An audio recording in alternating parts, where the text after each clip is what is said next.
Hello everyone, welcome back. So this video is going to show you the consequences of the actions that I did in year 6. So right now we are in year 7 and I want to show you that how the simulation is looking right now compared to what I did last time.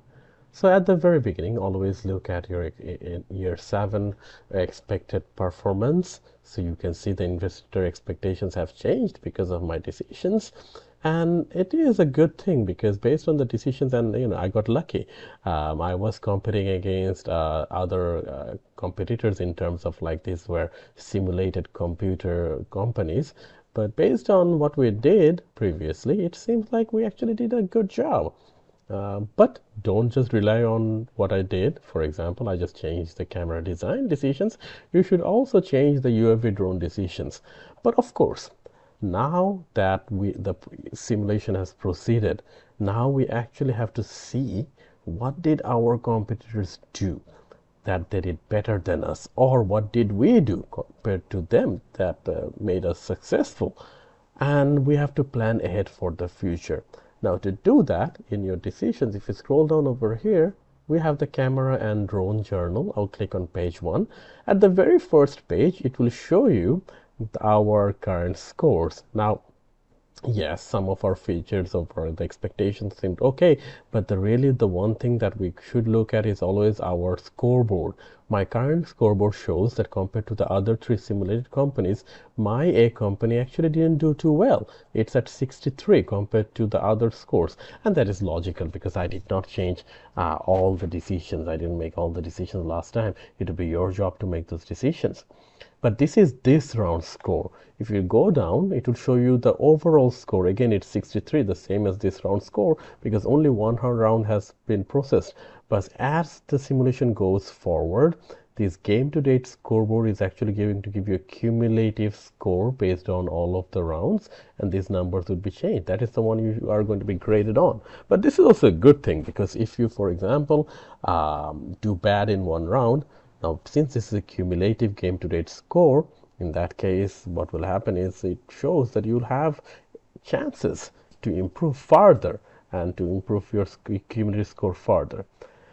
Now, your total score for a round is actually broken down 50% into how well you are meeting the investor expectations or going above and beyond the expectations. If you can meet or go above and beyond what the investor wanted from you, then you are going to get more scores. But also 50% of your grade is compared to what company is doing the best in this industry and how your score compares to that company. So there is a competitive portion of this as well.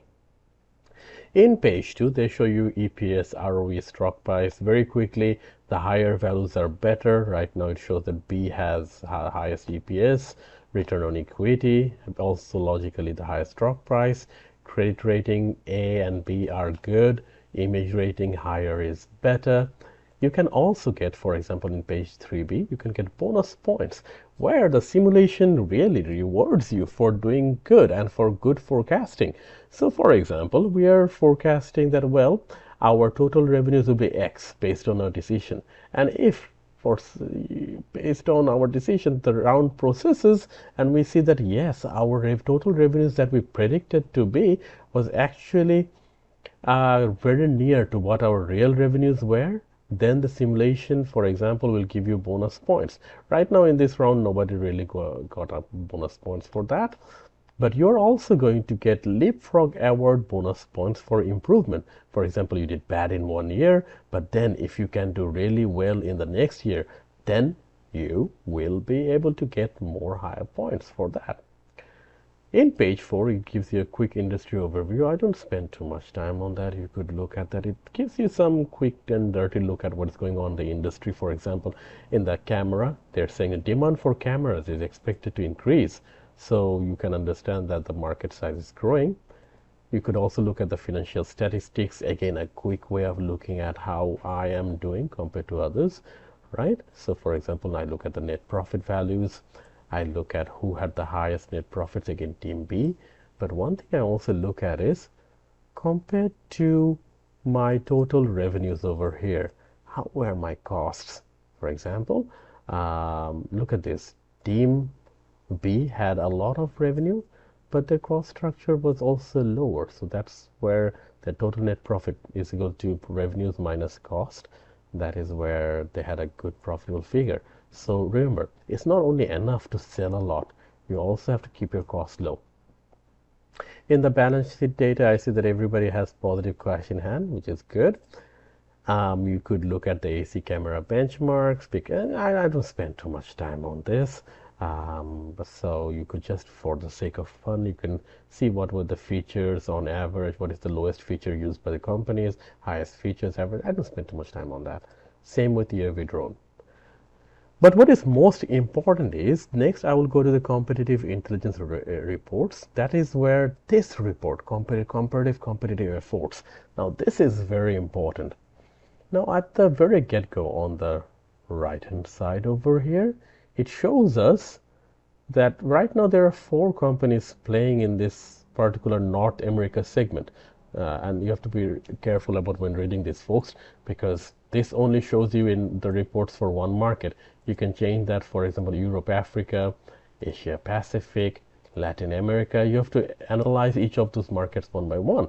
But it shows us that, well, if you average all the prices of all the companies, the average is 271. And it shows that compared to other companies, actually we underpriced our product last time. We had a good product, but we're selling it really cheap. And just look at the logic behind this. Look, company B has a 5-star product. They're selling it at 300. Company C has a lower quality product than us. They're selling it at 280. Same with company D, which tells us that, you know what, we had higher quality than C and D, but we are selling it very cheap, which is basically saying that we are making a Rolex and selling it for, like, let's say $500, while others are making a Rolex which is not as good as ours, but they're selling it at like $2,000. So maybe next time we have to be careful about the prices, raise our prices further. And always when you look at the industry average, looking at the negative values, negative means bad usually.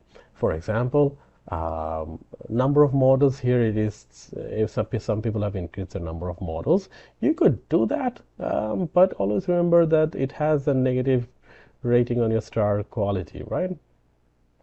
There is no change in retail outlets throughout. Retailer support, your competitors have spent more money than you did, because the industry average was 6.05, you spent 5.22. Next round, it is, for example, we should spend more money on retailer support. Advertising budget, we are spending less than what the others are spending, so we have to spend more. Website displays, we spend more than the others, which is a good thing. All right. Sales promotions, we did not change that. Team B actually is doing a lot of sales promotion, so you might want to increase your sales promotion as well to be competitive. Warranty period, okay, some teams have increased the warranty period. You could do that as well, but always be careful about giving too long warranty periods, because what that means is that the consumers will have more time to return their products to you, which can lead to a loss. And at the bottom here, we always look at the demand for AC units. But, you know, one good thing is, because of our low prices, we had the highest demand for our camera units in the North American segment. But our problem is, we probably could have charged higher prices for this to get more money coming in. So because of our low prices, we had the highest market share, but then we shouldn't be too happy about this, because ultimately this might be leading to a loss. In the same way, you're going to read your drone camera segment results and see where you're coming short compared to your competitors out there.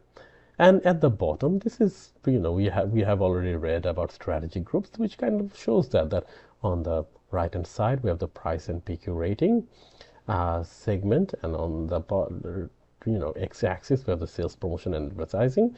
And this shows us that company C and D, they're very close in the strategy that they have chosen, while company A, which is us, is kind of like very similar to them, but not exactly similar, while B is actually targeting higher price and PQ rating and higher sales, promotion, and advertising in the AC segment.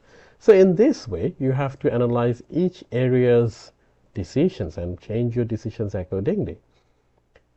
And at the bottom, these are time series data. I don't look at too much of it. Performance highlights, I don't look at that too much, which is fine. This is the same the information that is repeated again up here, so I don't look at any of that.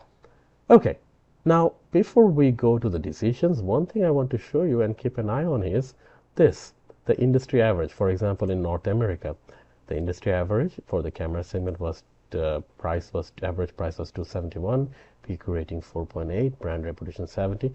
We'll come back to that. But let's go back now, after having read the decisions, to product design.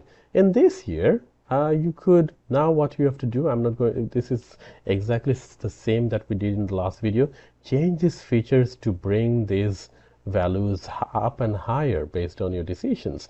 Like, okay, last time on average, it seems like everybody had around 5.0, 4.6, 4.6. Chances are that they're going to make it higher, maybe B, which seems to be very similar to our PQ rating. They're going to charge a they will target a 5.6. So if you're 4.8, maybe you might think about making it 5.5, 5.6. It's up to you. So you make those changes in the product design. And the camera marketing, this is where you spend more money. If you found out that our retailer support budget was low, you spend more money there. Advertising budget was low, spend more money there, etc. But one thing that I wanted to show you, remember last time we said that you should always update the competitive assumptions. Now look at this thing. Right now the data given here is that the industry average, they're anticipating, if we don't change this data, price to be retailers to be 271, PQ rating 4.6, number of models 3.5, and so on. So remember these numbers, 271, 4.6, 3.5. And I will go back to our competitive efforts. Look, price 271, 4.8, 70, number of models 3.5. So what is that telling us then? How come the last year's industry average values, which is prices 271, PQ rating 4.8, for example, is being exactly shown here over here? Now this is what the simulation is actually doing. It is the values that you have over here are values for the last year industry average, and that is what we see here in the competitive intelligence efforts, these values. So you cannot make decisions or assumptions based on these numbers. You have to update them. You now have to assume, again, like last time what we did, that, okay, last year the average price was 271. This time it was probably going to go up because everybody is going to increase their prices. PQ rating also is going to go up. Number of models maybe is going to become 3.9. Retailer support, people are going to spend more money on retailer support. Advertising budget, people are going to spend more money there. Website displays, people are going to spend more money there, and so on. And once you've made these assumption changes in all the markets, then you go back and change these decisions and see how that impacts your operating profit margin in each area. And you do the same for the UAV drone. You spend money again on compensation and facilities. Right now, look at that. Based on the total demand, they say that, hey, you know what, we have to make more products. If we have to make more workstations, if we need to avoid overtime. So again, it might be a good idea to keep on expansion of this. Maybe I can make 30 more. So then it's 60, so I can make 60. Oh, I can't actually, because I'm being limited by how much space I have. So I have to actually make 60 here. And then let me see if I can make 60. Yes, and the overtime estimate goes down. Special on contracts offers hasn't opened yet. Corporate citizenship, you can keep on spending money on other initiatives. And at the end, in the finance and cash flows, again, raise money as needed. So folks, this is how you analyze your decisions when you go forward into the simulation. That this competitive efforts, this page is really important. So what you need to do is see which companies are very similar to you. For example, here it seems like A is very similar to B. And if they're selling more than you or almost as you, then try to see where are they being different from you. And also keep an eye on the industry average and see where are you coming short in terms of your expenditure. Because remember, without advertising, without retailer support, without promotions, you're not going to sell as much as your competitors. So folks, this is how we deal with deceit.